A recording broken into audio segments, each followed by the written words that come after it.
If you want to collect payment directly inside GoHighLevel, you will need to connect Stripe, and the good news is it's only take a few minutes.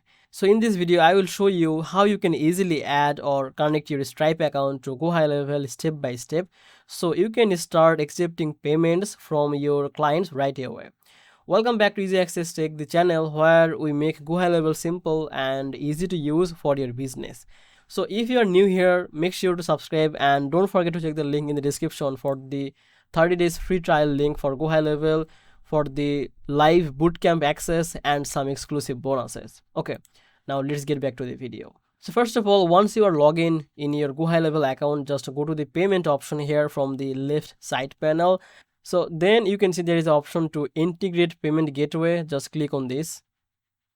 And here you will find all the options. So we are going to add or connect the Stripe. So here you can see there is Stripe. Now click on this connect. Now again, just click on this connect with Stripe. Here a new window will open where you can log in your Stripe account. So if you don't have any Stripe account yet, you can create a new one. Then you can come on this.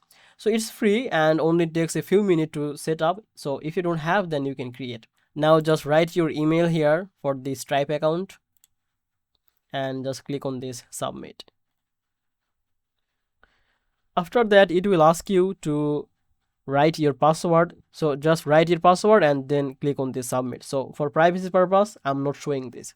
So you can write your password and just click on this submit and it will be connect with your GoHighLevel. So that's it basically. If you want, then you can go back and refresh the page to verify the connection.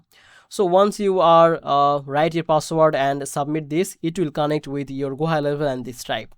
So that's it basically, and you have successfully connected the Stripe to your GoHighLevel, and now you can start collecting payments directly from your funnel, invoices or website. Now if you found this video helpful, make sure to like this video and subscribe this channel. I will see you in the next video. Bye bye.